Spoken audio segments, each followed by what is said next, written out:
Hello students, this is Praveen and you are watching my YouTube channel Physics a Step Ahead। प्यारे बच्चों, आज हम लोग इसमें वेक्टर्स देखने जा रहे हैं। तुम्हें पता है हमारे पास जो +2 स्टैंडर्ड में फिजिकल क्वांटिटीज हैं, उनमें कुछ क्वांटिटीज तो ऐसे हैं जिनको एक्सप्रेस करने के लिए हमें सिर्फ और सिर्फ नंबर की जरूरत होती है, जैसे कि रिफ्रैक्टिव इंडेक्स, रिलेटिव डेंसिटी या स्पेसिफिक ग्रेविटी। इन नंबर्स को एक्सप्रेस करने के लिए हमें सिर्फ नंबर की जरूरत है। साधारणतया ये सब रेशियो होते हैं सिमिलर क्वांटिटीज के, या यूं कहें कि क्वांटिटीज ऑफ सेम स्पीसीज के रेशियो होते हैं। लेकिन कुछ ऐसे भी फिजिकल क्वांटिटीज हैं जिनको एक्सप्रेस करने के लिए हमें नंबर के साथ साथ यूनिट की भी जरूरत होती है। ऐसे फिजिकल क्वांटिटीज स्केलर्स कहलाते हैं, जैसे कि मास, टेम्परेचर, स्पीड। जैसे कि हम कहते हैं किसी ऑब्जेक्ट का मास है 50 किलोग्राम, तो यूनिट है 1 किलोग्राम और 50 हो गया नंबर। तो नंबर और यूनिट के सहारे एक्सप्रेस होता है, यानी मैग्नीट्यूड की रिक्वायरमेंट होती है इसे एक्सप्रेस करने की। और कुछ ऐसे फिजिकल क्वांटिटीज हैं जिनको एक्सप्रेस करने के लिए हमें नंबर, यूनिट तो चाहिए ही चाहिए, उसके साथ साथ डायरेक्शन की भी जरूरत होती है। ऐसे फिजिकल क्वांटिटीज वेक्टर्स कहलाते हैं, है ना। उन्हें बिना डायरेक्शन के हम कंप्लीटली एक्सप्रेस नहीं कर सकते, है ना। तो चलो देखते हैं हम लोग वेक्टर्स क्या है।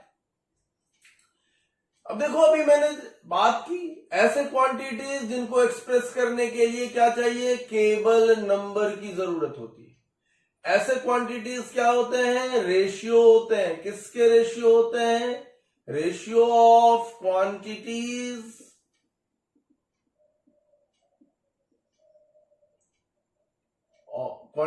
ऑफ सेम स्पीसीज, है ना। ऐसे क्वांटिटीज को कैसे एक्सप्रेस करते हैं हम लोग? सिंपली नंबर से एक्सप्रेस करते हैं, है ना।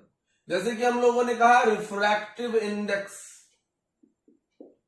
है ना, स्पेसिफिक ग्रेविटी। लेकिन कुछ ऐसे भी फिजिकल क्वांटिटीज हैं जिनको एक्सप्रेस करने के लिए हमें क्या चाहिए, नंबर्स चाहिए और साथ साथ यूनिट चाहिए। वैसे क्वांटिटीज को हम लोग क्या कहते हैं, स्केलर्स कहते हैं, है ना। स्केलर्स को एक्सप्रेस करने के लिए क्या चाहिए, नंबर चाहिए और यूनिट चाहिए, है ना, यानी मैग्नीट्यूड चाहिए। जैसे हम लोग कहें टेम्परेचर, जैसे हम लोग कहें मास।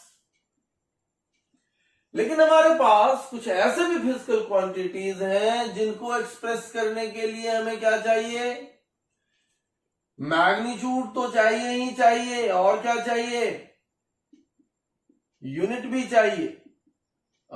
मैग्नीट्यूड तो चाहिए ही चाहिए, डायरेक्शन भी चाहिए, है ना। और जैसे एग्जांपल में ले लो फोर्स, मोमेंटम, है ना। तो अभी हमें यह देखना है कि आखिर ये वेक्टर्स होते क्या हैं, और फिर इन वेक्टर्स के साथ जो हम ऑपरेशन करेंगे, मैथमेटिकल ऑपरेशंस, कुछ अलजेब्राइक ऑपरेशंस करने हैं, वो ऑपरेशंस कैसे हम लोग डील कर सकते हैं, है ना। तो बेसिकली हमें वेक्टर अलजेब्रा डेवलप करना है। लेकिन वेक्टर हम लोग कहेंगे किसे, ये समझने की कोशिश करते हैं। तो वेक्टर्स में अभी हम लोगों ने कुछ बात की कि वेक्टर्स को कंप्लीटली एक्सप्रेस करना हो तो हमें क्या चाहिए, मैग्नीट्यूड चाहिए और डायरेक्शन चाहिए, है ना।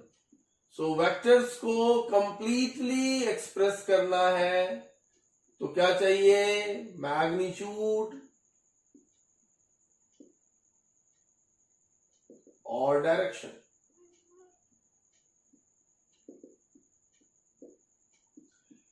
लेकिन केवल मैग्नीट्यूड और डायरेक्शन हो तो वो वेक्टर हो जाएगा, ये जरूरी नहीं है। कुछ ऐसे भी स्केलर्स हैं जिनके पास डायरेक्शन होता है, बावजूद उसके वह वेक्टर नहीं है, स्केलर। कुछ ऐसे फिजिकल क्वांटिटीज है हमारे पास अवेलेबल, जैसे इलेक्ट्रिक करंट, यह डायरेक्शन रखता है लेकिन वेक्टर नहीं कहलाएगा। तो वेक्टर होने के लिए यह दोनों तो निहायत ही जरूरी कंडीशन है ही, साथ ही साथ यह शर्त भी लागू होता है कि जो डायरेक्शन एसोसिएटेड होगा वेक्टर से वह उसके मैनिपुलेशंस को, वह उसके अलजेब्राइक ऑपरेशंस को कंट्रीब्यूट करेगा, है ना। So direction contributes to its manipulation, यानी अलजेब्राइक ऑपरेशन।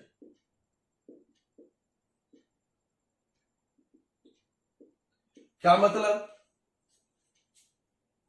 यानी उसके जो एडिशन, सब्ट्रैक्शन, मल्टीप्लिकेशन और डिवीजन जो भी हम लोग स्पेसिफाई करें, जो भी ऑपरेशंस परफॉर्म करें, उसमें उसके डायरेक्शन का भी कंट्रीब्यूशन हो उसके मैग्नीट्यूड के साथ साथ। यानी फॉर गिवन मैग्नीट्यूड्स अगर दो वेक्टर को हम लोग ऑपरेट करते हैं, ऐड करें या सब्ट्रैक्ट करें या मल्टीप्लाई करें, तो डायरेक्शन बदल जाने से उसके जो आउटपुट हो वो चेंज हो जाए, तभी कहेंगे कि वो वेक्टर है ना।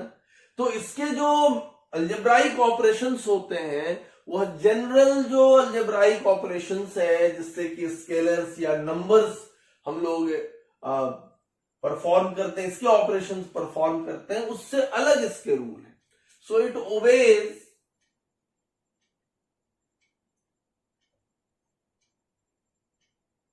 geometrical rules for algebraic operations। और ये जो ज्योमेट्रिकल रूल्स अल्जेब्राइक ऑपरेशंस के हैं, बेसिकली हम इन्हें की कहते हैं वेक्टर अलजेब्रा, है ना। तो वो वेक्टर अलजेब्रा के रूल्स को ओबे करेगा, है ना। क्या इसके मायने हैं, इसको हम लोग एक एग्जांपल से समझने की कोशिश करते हैं, है ना।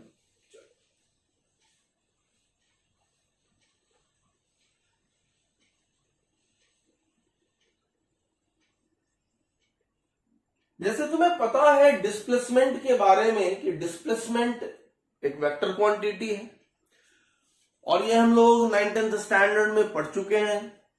तो वही एग्जाम्पल मैं इसीलिए सेलेक्ट कर रहा हूं ताकि तुम्हें समझने में बिल्कुल ही परेशानी ना हो। एक पार्टिकल कह लो या एक स्टूडेंट, ये 3 मीटर गया किधर, इस डायरेक्शन दिख रहा है, और वो फिर इसी डायरेक्शन में 4 मीटर चला गया।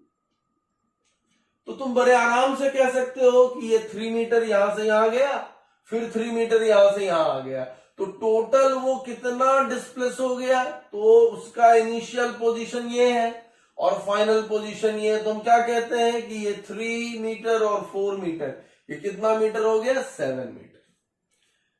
फिर हम कहते हैं कि वो 4 मीटर गया,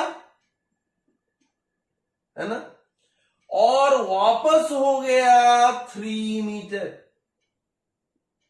4 मीटर गया और वापस हो गया 3 मीटर। तो यानी उसी लाइन पर वापस हुआ है, हमने क्लियरिटी के लिए अलग बनाया है। तो ये असल में इनिशियल पोजीशन ये है और फाइनल पोजीशन ये है, तो यहां से यहां आया, है ना। तो यही इसका डिस्प्लेसमेंट हुआ। तो ये डिस्प्लेसमेंट कितना हो गया, 1 मीटर, है ना। जैसा तुम लोग पहले पढ़ चुके हो डिस्प्लेसमेंट के बारे में कि कोई पार्टिकल अगर यहां से यहां आता है तो ये जो हुआ, जिस रास्ते पर वो चला, ये डिस्टेंस हो गया, और इनिशियल पोजीशन और फाइनल पोजीशन को मिलाने वाला जो स्ट्रेट लाइन होगा उसमें भी डायरेक्शन किधर से किधर, इनिशियल पोजीशन से फाइनल पोजीशन की तरफ, वही डिस्प्लेसमेंट कहलाता है। तो ये डिस्प्लेसमेंट हो गया। So this is 1 metre. और अगर वह पार्टिकल 4 मीटर गया और 3 मीटर 90 डिग्री पर टर्न हो गया, तो तब भी तुम बड़े आराम से कह सकते हो कि इसका डिस्प्लेसमेंट इस बार कितना हो गया, 5 मीटर हो गया, है ना। कितना डिस्प्लेसमेंट हो गया इस पार्टिकल का, यहां से यहां तक 5 मीटर। ये तो बहुत सिंपल ज्योमेट्री है, तुम जानते होगे पाइथागोरस थ्योरम से। तो इस बार डिस्प्लेसमेंट 5 मीटर हो गया। कहने का ये मतलब है कि यहां भी हमने 3 मीटर और 4 मीटर को ऐड किया, यहां भी हमने ऐड ही किया है 4 मीटर और 3 मीटर, और यहां पर भी तुमने 4 मीटर और 3 मीटर को ऐड ही किया है। लेकिन इसके जो रिजल्टेंट है, इसका जो एडिशन का आउटपुट है, वह सब केस में अलग अलग आ रहा है। यानी अगर ये कोई साधारण नंबर होता या स्केलर होता तो 3 मीटर और 7 मीटर ऐड करने 3 मीटर और 4 मीटर ऐड करने पर हमेशा 7 मीटर होना चाहिए।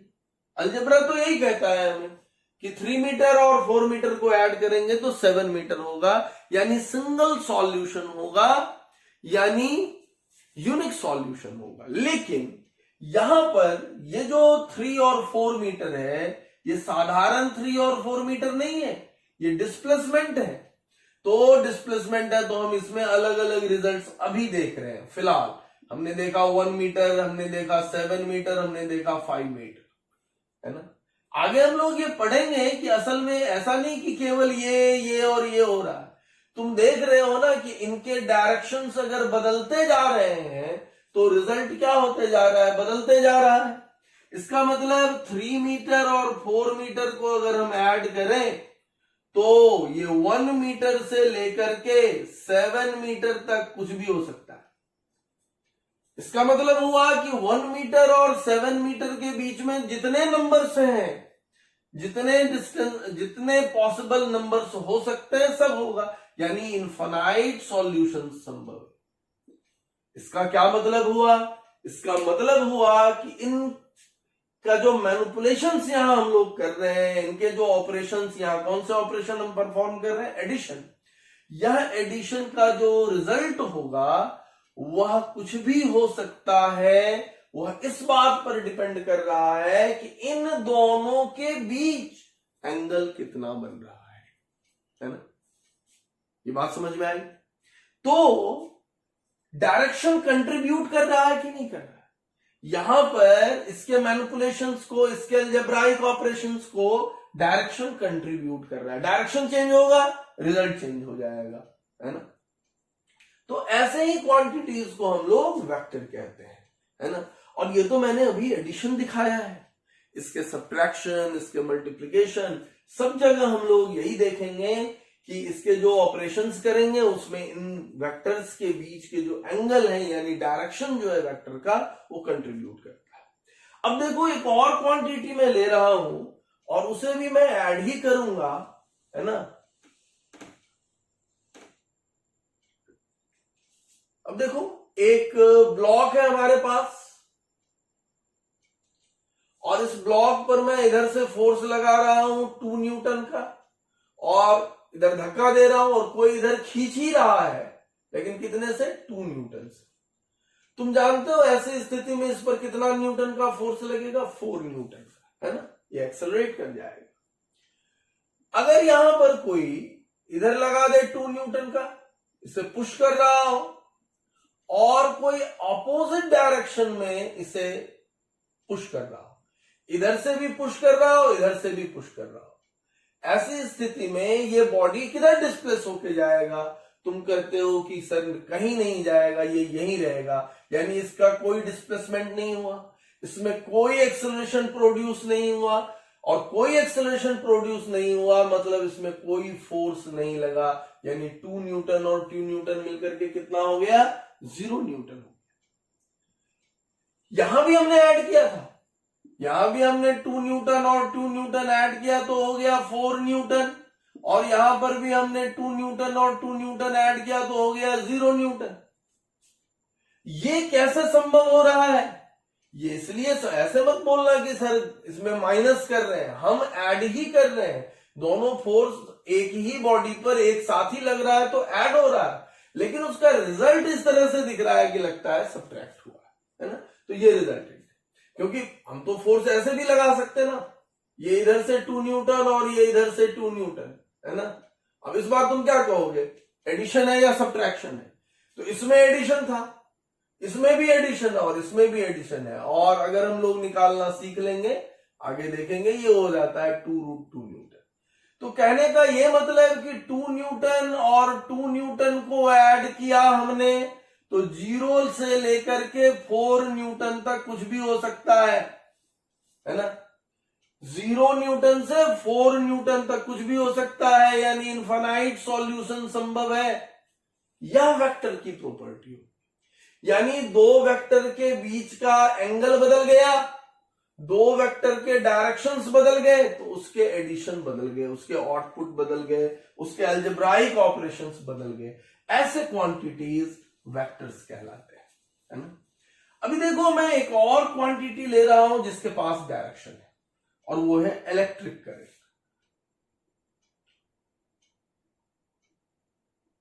इस वायर में और इस वायर में मैंने इलेक्ट्रिक करंट लिया, और यहां पर इस दोनों वायर को मिला करके एक सिंगल वायर में इलेक्ट्रिक करंट भेज दिया। तुम्हें पता है इलेक्ट्रिक करंट मेजर करने के लिए हम लोग अमीटर यूज करते हैं, तो इसमें एक अमीटर लगा दो, इसमें एक अमीटर लगा दो और इसमें एक अमीटर लगा दो, A1 A2 और A3। ये मेजर कर रहा है 3 एम्पियर करंट, ये मेजर कर रहा है 4 एम्पियर करंट, और इनके बीच एंगल है थीटा। तो यहां पर कितना करंट आ रहा है ये हम मेजर कर ले, है ना। ये मैं सिर्फ फन के तौर पर दिखा रहा हूं ताकि तो हम कंपेयर करना सीख लें कि कैसे हम डिसाइड कर सकते हैं। तो अगर इस करंट के साथ जो एसोसिएटेड डायरेक्शन है, ऐसा तो नहीं है कि करंट के साथ डायरेक्शन एसोसिएटेड नहीं है, ये जो एसोसिएटेड डायरेक्शन है, अगर यह डायरेक्शन इसके एडिशन को 3 एम्पियर और 4 एम्पियर इसके एडिशन को कंट्रीब्यूट करेगा, तो थीटा बदल देने से यहां पर इस अमीटर A3 का वैल्यू बदलते जाएगा, इसका रीडिंग बदलते जाएगा। अगर ऐसा हो गया तब तो ये वेक्टर होगा, और अगर ऐसा नहीं होगा तो ये वेक्टर नहीं होगा। और हम जानते हैं एक्सपेरिमेंटली ये चीज कि ऐसा कभी संभव नहीं हो पाता है। तो इस थर्ड वायर में करंट हमेशा 7 एम्पियर हो रहा है, always single solution, independent of angle between this two current wires, यानी इस थीटा से इंडिपेंडेंट, मतलब डायरेक्शन से इंडिपेंडेंट। इसका मतलब इलेक्ट्रिक करंट क्या होगा, बोलो। यह डायरेक्शन रखने के बावजूद क्या है, स्केलर क्वांटिटी होगा, वेक्टर नहीं होगा। क्यों? क्योंकि यह वेक्टर के लिए जो ज्योमेट्रिकल रूल्स है ना, उनको ओबे नहीं कर पा रहा है। इसका एडिशन अभी भी वैसे ही हो रहा है जैसे नंबर्स का होता था, है ना। इसीलिए ये क्या जनरल अलजेब्राइक रूल से हो रहा है, इसीलिए ये क्या होगा, यह स्केलर कहलाए, है ना। इतनी बात आई होप कि तुम लोग समझ गए होंगे कि स्केलर और वेक्टर में क्या भेद होता है ना। स्केलर है, बावजूद इसके कुछ के तो पास डायरेक्शन ही नहीं होंगे, वहां पहचानने में हमें कोई परेशानी नहीं होगी। लेकिन ऐसे स्केलर्स जिनके पास डायरेक्शन है, उन्हें पहचानने में भूल हो जाती है, क्योंकि वो डिस्गाइज कर रहा है, वह डायरेक्शन रख के खुद को दिखा रहा है कि हम वेक्टर हैं, लेकिन वो बेसिकली वेक्टर होता नहीं है। ऐसे और भी क्वांटिटीज हैं जिनके पास डायरेक्शन है और वो स्केलर की तरह बिहेव करते हैं। चलो, तो हमें बेसिकली देखना है वेक्टर्स। तो मैं वेक्टर को कैसे डिफाइन करूं?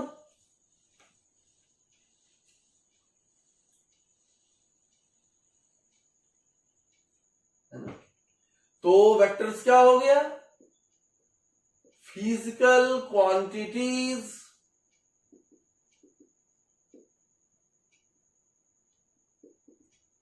having the physical quantities which are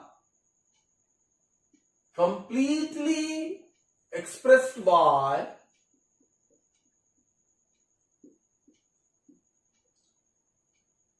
magnitude and direction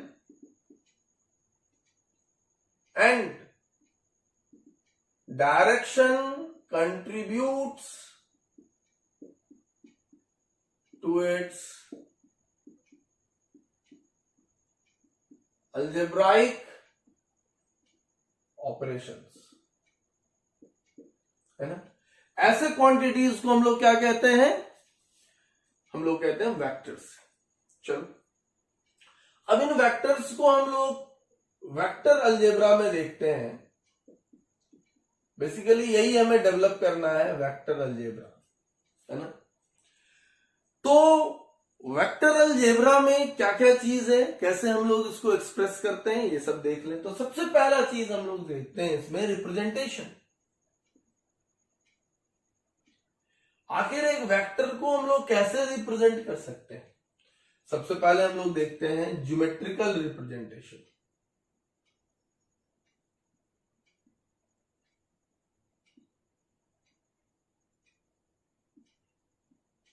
तो ज्योमेट्रिकली हम लोग एक वेक्टर को कैसे रिप्रेजेंट करेंगे, तो कहता है कि इसको हम लोग एक लाइन सेगमेंट से रिप्रेजेंट करते हैं।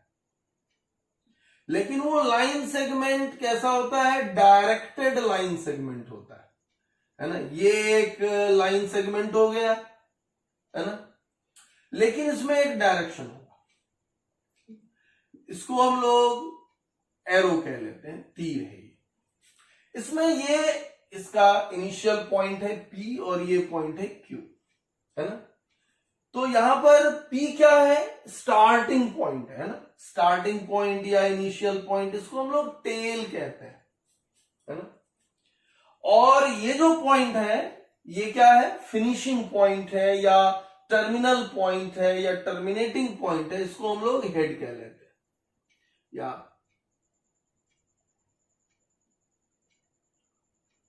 हाँ हेड कह सकते हो इसे, हेड या टर्मिनल पॉइंट या टर्मिनेटिंग पॉइंट, टर्मिनल पॉइंट, है ना। ये इनिशियल पॉइंट।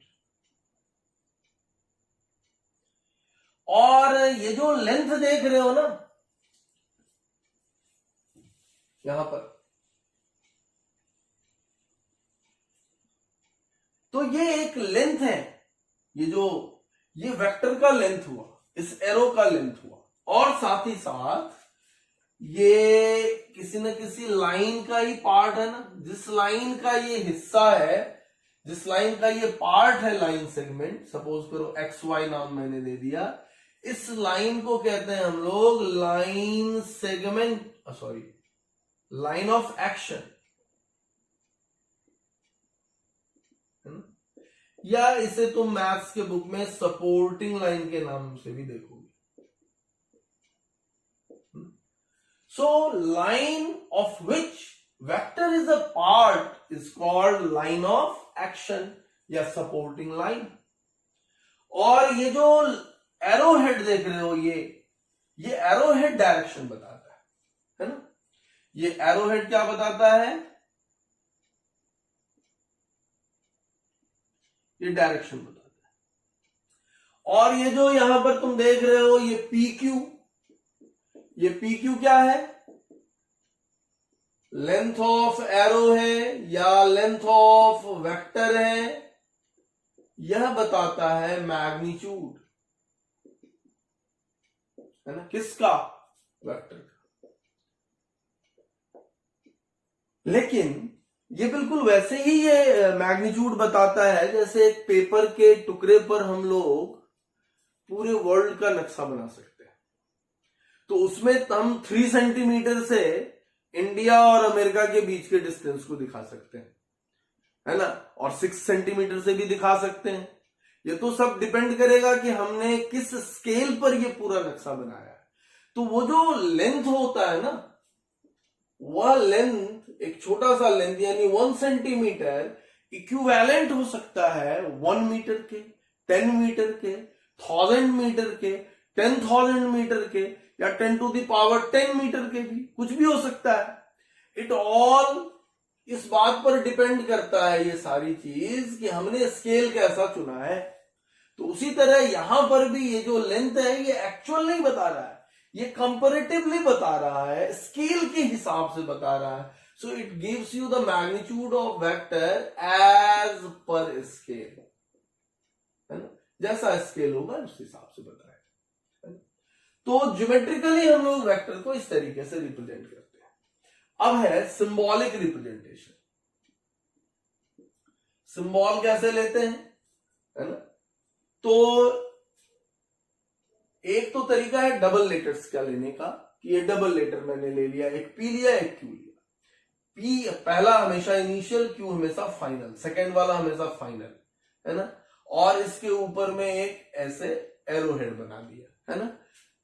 ये एरोहेड सिर्फ हमें ये याद दिलाता है कि ये एक वेक्टर है ना। जैसे मान लो हम लोग एक, तुमने कई बार देखा होगा, कॉर्ड है, आर्क है और ये पी क्यू है, तो तुम कैसे लिखते हो, पी क्यू, और स्ट्रेट लाइन ऐसे बना दिया, पी क्यू बार कर दिया, तो ये क्या हो गया, कॉर्ड को रिप्रेजेंट करता है। और पी क्यू और ऐसे बना दिया तो ये आर्क को रिप्रेजेंट करता है। तो उसी तरह से जैसे ये एक रिप्रेजेंटेशन है, उसी तरह से वेक्टर के भी रिप्रेजेंटेशन के ये तरीके हैं। और भी तरीके हैं लेकिन मैनुअली हम लोग ऐसे ही करते हैं। दूसरा एक तरीका है कि इसको एक सिंगल लेटर से दिखाओ, ऐसे, तो ऐसे दिखा दिया ए और ऊपर में एरोहेड लगा दिया, तो ये हो गया वेक्टर, ये सिंबॉलिक रिप्रेजेंटेशन है। अब आओ हम लोग इसमें देखते हैं अलजेब्राइक रिप्रेजेंटेशन, लेकिन उससे पहले हमें कुछ देखना होगा। क्या देखें हम लोग, कि एक वेक्टर के पास, है ना, क्या क्या फीचर्स है ना। एक वेक्टर के पास क्या क्या फीचर्स हैं, तो वेक्टर के पास हम जानते हैं क्या होता है, मैग्नीट्यूड होता है ना। दूसरी बात क्या है, उसके पास डायरेक्शन होगा, और एक तीसरा प्रॉपर्टी है ये लाइन ऑफ एक्शन।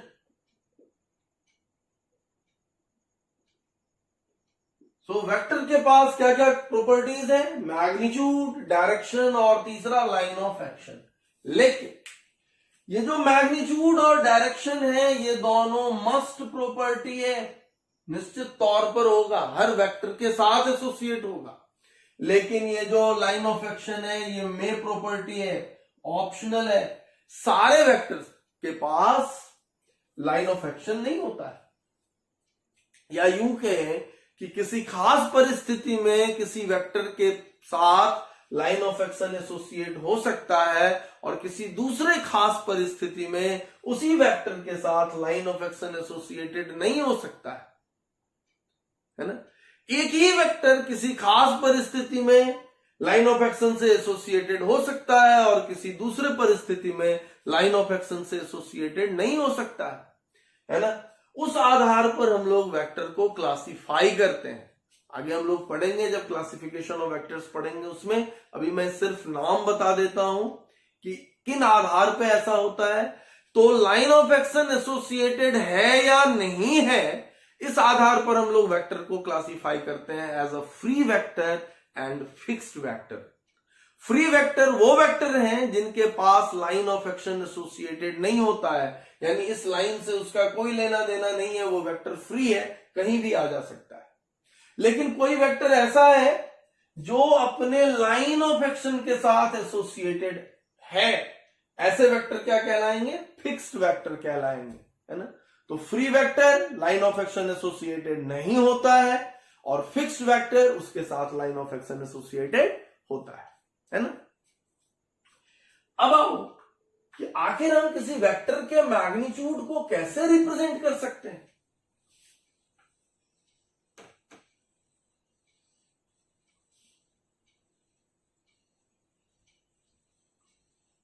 देखते हैं हम लोग। सबसे पहले ये देखेंगे कि मैग्नीट्यूड कैसे लिखेंगे।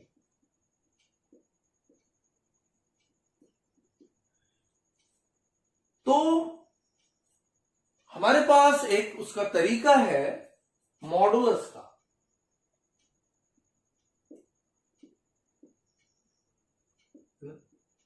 जैसा कि तुम पहले से जानते हो, जब हम किसी नंबर को मॉडुलस के अंदर रखते हैं तो मॉडुलस क्या करता है, उस नंबर के साथ जो एसोसिएटेड उसकी पॉजिटिविटी और निगेटिविटी है उसको कंज्यूम कर जाता है, उसको एब्जॉर्ब कर लेता है ना, और हमें उस नंबर के एब्सोल्यूट वैल्यू को बताता है। उसी तरह से वेक्टर के साथ जो डायरेक्शन एसोसिएटेड होता है उस डायरेक्शन को कंज्यूम कर लेता है, एब्जॉर्ब कर लेता है कौन, मॉडुलस, और उसका जो सिर्फ मैग्नीट्यूड है उसे वो छोड़ देगा। यानी मॉडुलस में अगर किसी वेक्टर को रख दें, मॉडुलस ऑपरेटर में रख दें, तो हमें आउटपुट क्या मिलेगा, डायरेक्शन को कौन कंज्यूम कर जाएगा, मॉडुलस, बचेगा क्या, मैग्नीट्यूड। सो किसी वेक्टर के मैग्नीट्यूड को हम लोग कैसे रिप्रेजेंट करते हैं, मॉडुलस ऑफ वेक्टर की तरह, है ना। दूसरी बात है कि डायरेक्शन ये कैसे दिया जाएगा, तो किसी वेक्टर को उसके मैग्नीट्यूड से अगर डिवाइड कर दें, किसी वेक्टर को अगर उसके मैग्नीट्यूड से डिवाइड कर दें तो हमें उसका डायरेक्शन मिल जाएगा, और इसको हम लोग डिफाइन करते हैं एक नए वेक्टर के तौर पर, जिसे हम लोग कहते हैं यूनिट वेक्टर। ये जो 3 लाइन दिख रहा है ना, ये इक्वलिटी के साथ साथ डिफिनीशन भी दे रहा है ना। तो एक वेक्टर जिसे हम लोग यूनिट वेक्टर कहते हैं, उसे हम कैसे डिफाइन करते हैं, vector divided by its magnitude. Unit vector is always defined in this way, ध्यान से सुनना। तो यूनिट वेक्टर एक बहुत ही खास वेक्टर है, इसके पास जो मैग्नीट्यूड होता है वो कितना होता है, 1 होता है, और इसे हम लोग ऐसे कैप लगा के डिनोट करते हैं, ऐसे दिख रहा है। इसमें हम लोग जनरली यूनिट वेक्टर में ऐसे एरो नहीं लगाते हैं, ऐसे कैप लगाते हैं, है ना। इसको कैप बोलते हैं, इसको हैट बोलते हैं, इसको क्रॉन बोलते हैं, बहुत सारा नाम है। तो इस यूनिट वेक्टर का मैग्नीट्यूड 1 होता है, सिंपली 1। इसके पास कोई यूनिट नहीं होता, ये यूनिटलेस होता है, और इसके पास कोई डायमेंशन नहीं होता है, ये डायमेंशनलेस होता है। सो यूनिट वेक्टर यूनिटलेस और डायमेंशनलेस होता है ना, है ना। कहते हैं ना, नाम का आंख का अंधा नाम नयन सुख, बिल्कुल वही है ये। कहने के लिए यूनिट वेक्टर, नाम में ही यूनिट लगा हुआ है लेकिन यूनिटी नहीं होता, है ना। अब देखो इसका काम क्या है, इसका एक ही काम है, किसी वेक्टर के डायरेक्शन को स्पेसिफाई करना। सो ये स्पेसिफाई करता है डायरेक्शन ऑफ अ वेक्टर, है ना। अब देखो यहां पर हमें वेक्टर का अलजेब्राइक रिप्रेजेंटेशन मिलता है।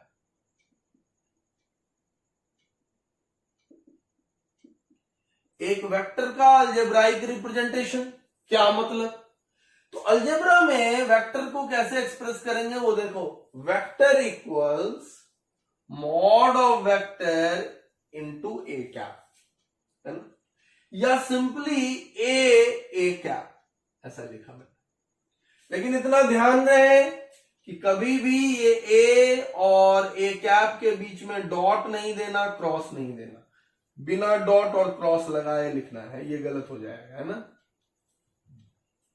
जनरल नंबर के लिए कोई दिक्कत नहीं है, ए ऐसे लिखो ए इंटू बी, या ऐसे लिखो ए इंटू बी, या ऐसे लिखो ए इंटू बी, सब एक जैसा है। लेकिन वेक्टर में ऐसा नहीं होता है ना। तो ये सब ख्याल रखना।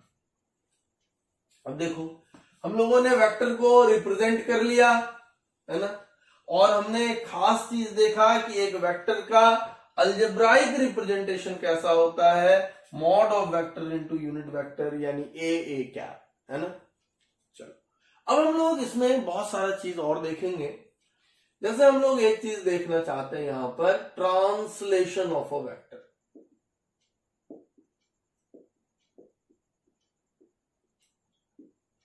क्या मतलब, ट्रांसलेशन का यहां मतलब होता है पैरेलल शिफ्टिंग। स्पेस में हम वेक्टर को पैरेलली शिफ्ट कर सकते हैं या नहीं। तो यहां देखो ये एक वेक्टर है, अब मैं इसको यहां से खिसका रहा और मैंने इसे यहां रख दिया। तो अगर तुमसे कोई पूछे कि इसमें क्या क्या चीज बदला होगा, तो मैं नाम लिख देता हूं, मैग्नीट्यूड बदला या नहीं बदला, डायरेक्शन बदला या नहीं बदला, लाइन ऑफ एक्शन बदला या नहीं बदला। अब देखो, तो मैग्नीट्यूड तो वही रहा वेक्टर का, ये नहीं बदला, डायरेक्शन ये नहीं बदला, लाइन ऑफ एक्शन ये बदल गए। अब गौर करो, तो जिस वेक्टर के साथ लाइन ऑफ एक्शन एसोसिएटेड नहीं है, तो लाइन ऑफ एक्शन को तो देखना ही नहीं है उसके लिए सिर्फ देखना है मैग्नीट्यूड और डायरेक्शन।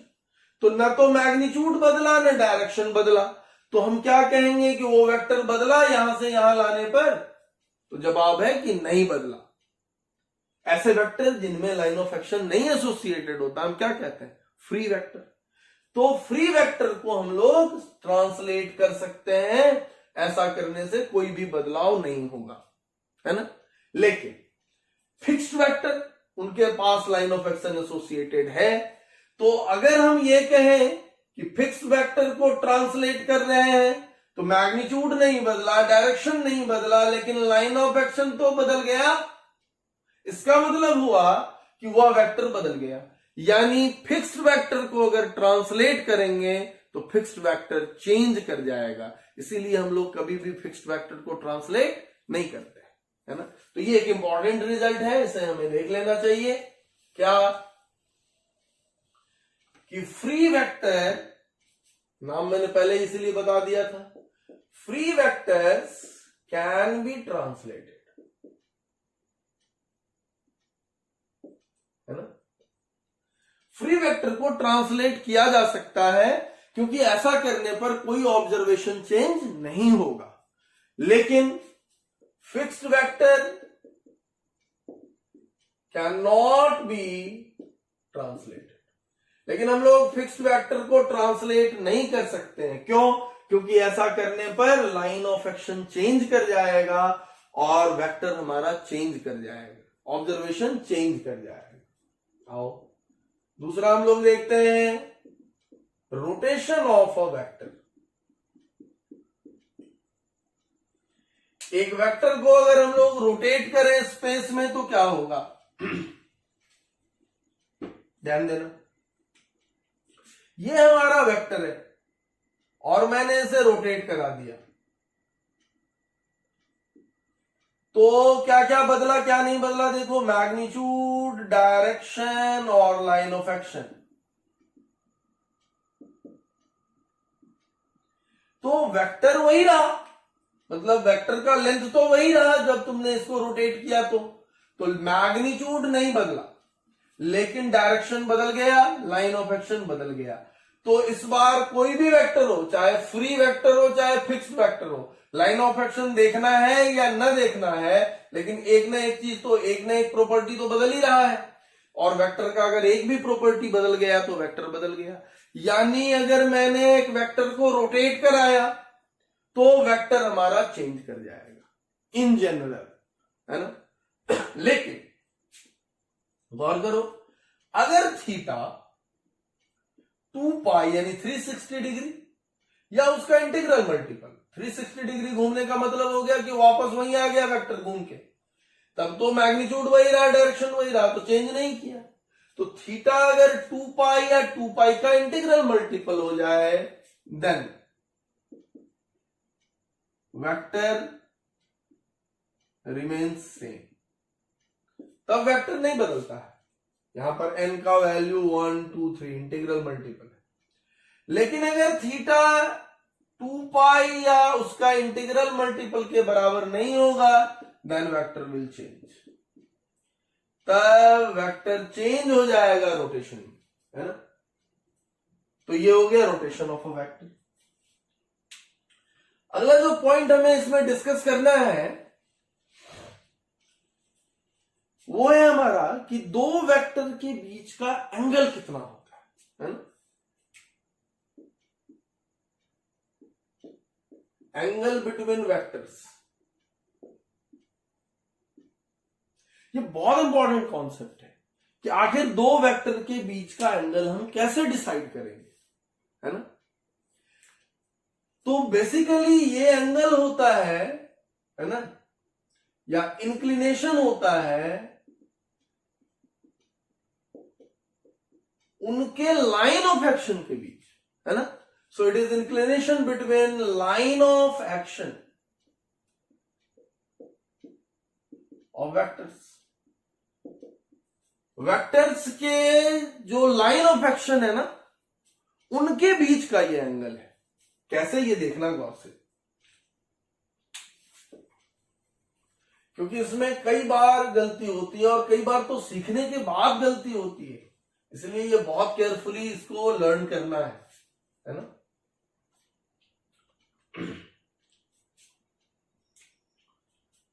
अब देखो यहां पर हमारे पास एक वेक्टर ये है ए, वेक्टर ए, और एक है ये, मैं थोड़ा नीचे बना रहा हूं यहां, वेक्टर ए, और ये है हमारे पास दूसरा वेक्टर, वेक्टर बी। और हमसे कह रहा है कि बताओ ए और बी के बीच में कितना एंगल होगा या कैसा एंगल होगा। तो मैंने क्या करने हैं, इसे ए का लाइन ऑफ एक्शन ड्रॉ कर देना है ये, और बी का भी लाइन ऑफ एक्शन ड्रॉ कर देना है ये। अब देखो इन दोनों के लाइन ऑफ एक्शन यहां पर मिल रहे हैं। So inclination between line of action of vectors at the point of intersection, है ना। तो जहां पर उनके लाइन ऑफ एक्शन मिलते हैं, ये ब्रैकेट में रख सकते हो, है ना, उस पॉइंट पर देखो तो तुम कहोगे सर ये एक एंगल ये भी बन रहा है, एक एंगल ये भी बन रहा है, कौन वाला लो? तो ये एंगल नहीं है। क्यों? क्योंकि ए वेक्टर किधर फ्लो कर रहा है, ए वेक्टर इधर फ्लो कर रहा है, ये ए का यूनिट वेक्टर हो गया, और बी वेक्टर किधर फ्लो कर रहा है, इधर फ्लो कर रहा है, ये बी का यूनिट वेक्टर हो गया।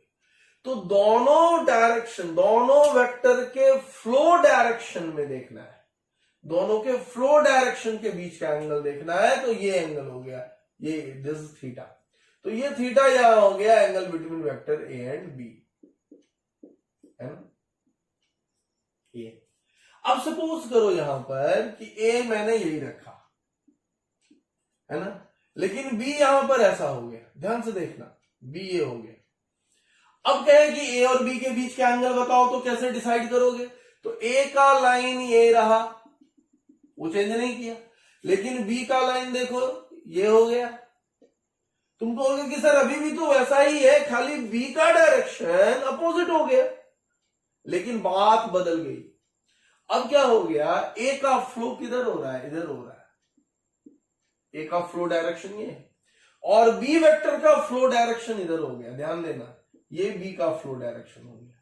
तो इस बार एंगल जो है इंक्लिनेशन का वो ये हो गया, ये हो गया यहां पर।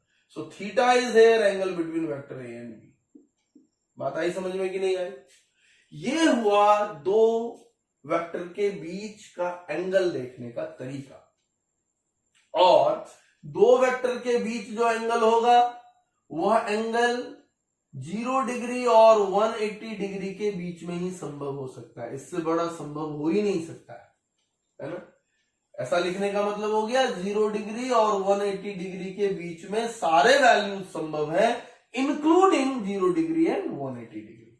यानी हम ऐसे भी लिख सकते थे इसको, है ना।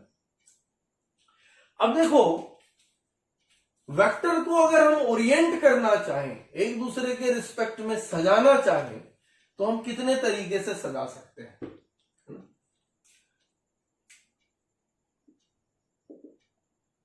Orientation of vectors. तो हम वेक्टर्स को 3 तरीके से सजा सकते हैं। एक तरीका है टिल्टल ओरिएंटेशन। हम दो वेक्टर को टिल्टल पोजीशन में रख सकते हैं। सपोज करो मैंने इसी दो वेक्टर की बात करी यहां पर, तो एक वेक्टर ये हो गया हमारा, ये ए और दूसरा ये वेक्टर हो गया बी।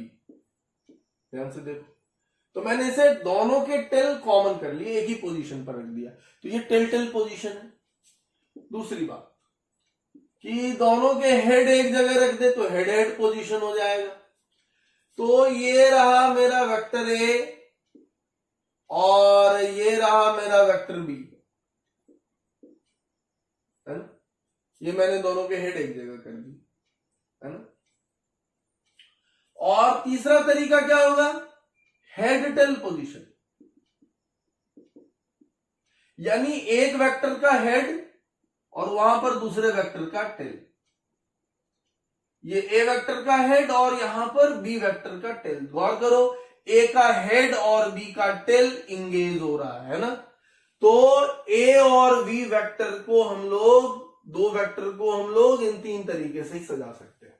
तुम ऐसा भी कर सकते थे, तुम यहां बी वेक्टर बनाते और यहां पर तुम ए वेक्टर बनाते, है ना। ये भी वही चीज है, बी का हेड और ए का टेल इंगेज हो रहा है, तो वही हेड टेल पोजीशन है ये।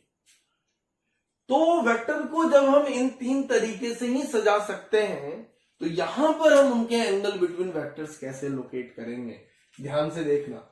यहां पर ये होगा टेल पोजीशन में, है ना। हेडेड पोजीशन में ये हो गया एंगल बिटवीन वेक्टर्स। लेकिन हेड टेल पोजीशन में खतरा है ना। हेड टेल पोजीशन में लगता है ये होगा, लेकिन ये होगा नहीं, क्योंकि ए का फ्लो डायरेक्शन ये है और बी का फ्लो डायरेक्शन ये है, तो this will be the angle between vectors. So हमेशा एंगल बिटवीन वेक्टर्स डिसाइड करने के लिए वेक्टर्स के फ्लो डायरेक्शन जरूर ध्यान में रखना, तभी जाकर के सही सही डिसाइड कर पाओगे, नहीं तो कई बार कंफ्यूजन क्रिएट हो जाता है ना। चलो, अब हम लोग इसमें एक बहुत ही छोटा सा चीज इसमें और कर लेते हैं, that is projection of a vector, है ना। चलो समझने की कोशिश करते हैं ये प्रोजेक्शन क्या है।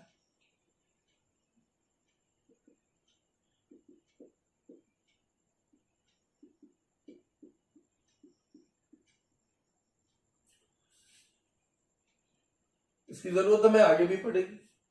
ये मान लो कोई वेक्टर ए है और इसका इफेक्ट हमें इस एक्सिस पर देखना है, ये एन एक्सिस है ना। तो वेक्टर ए का इफेक्ट किसी एक्सिस एन एक्सिस पर देखना है, तो हम क्या करेंगे, ये इसका इनिशियल पोजीशन, ये इसका फाइनल पोजीशन, ये टेल, ये हेड, नाम दे दो पी और ये क्यू। तो इस P से और Q से इस N एक्सिस पर परपेंडिकुलर ड्रॉप करो, है ना।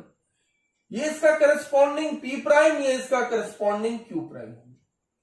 तो ये जो P प्राइम और Q प्राइम लेंथ दिख रहा है ना, ये P प्राइम और Q प्राइम जो है ना, यही प्रोजेक्शन है PQ वेक्टर का, है ना। It is projection of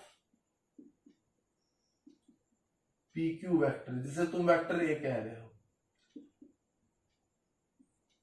on an axis, है ना।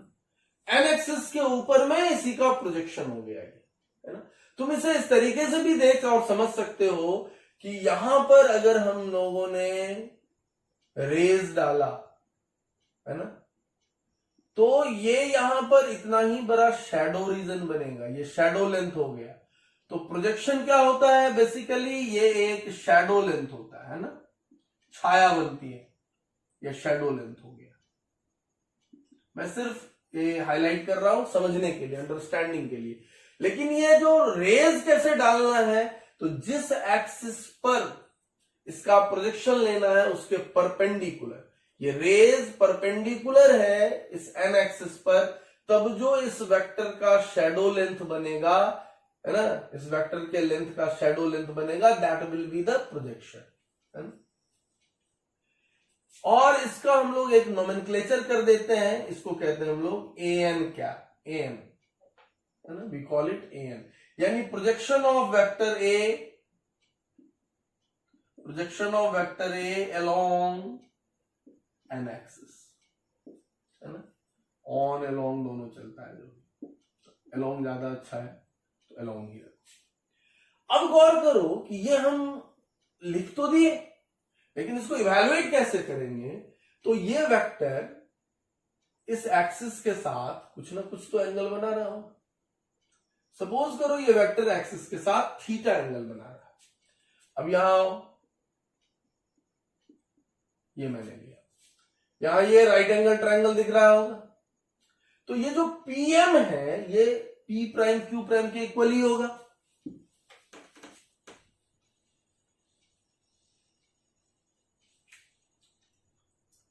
अब देखो, तो पीएम यहां पर इक्वल है पी प्राइम क्यू प्राइम के, यानी प्रोजेक्शन के, और ये एंगल थीटा है तो ये एंगल भी थीटा हो गया। तो इस राइट एंगल ट्रायंगल में अगर हम कॉस थीटा देखें तो कॉस थीटा क्या हो जाएगा? ये हो जाएगा PM by P Q base by hypotenuse. इसका लेंथ तो पी क्यू ही है इस वेक्टर का, है ना।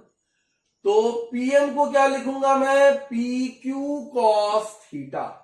पी क्यू यानी इस वेक्टर का मैग्नीट्यूड, यानी ए कॉस थीटा, और ये PM P prime Q prime के बराबर है। So P prime Q prime यानी A N component of vector A along N axis, ये कितना हो गया? A cos theta. ये बहुत ही इंपॉर्टेंट रिजल्ट है हम लोगों के लिए, आगे के लिए। क्या कि कोई वेक्टर किसी एक्सिस के साथ, सपोज करो कोई एन एक्सिस है, वेक्टर का मैग्नीट्यूड ए है, वह एन एक्सिस के साथ कितना एंगल बना रहा है? थीटा एंगल बना रहा है।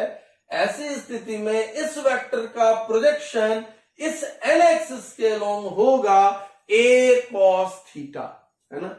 ए जहां की उस वेक्टर का मैग्नीट्यूड है और थीटा वह वेक्टर उस एक्सिस के साथ बना रहा है ना। तो इसे याद रखना, है ना, ये बहुत इंपॉर्टेंट है, आगे बहुत मदद करेगा हम लोगों को कि कोई भी वेक्टर किसी भी एक्सिस के साथ अगर थीटा एंगल बनाता है तो उस एक्सिस के साथ उस वेक्टर का जो प्रोजेक्शन होगा वो कितना होगा? ए कॉस थीटा, जहां की ए क्या है? उस वेक्टर का मैग्नीट्यूड है और थीटा क्या है? एंगल है, वो वेक्टर जो उस एक्सिस के साथ बना रहा है। अब लगे हाथ इसमें हम लोग एक चीज और कर दें, प्रोजेक्शन वेक्टर।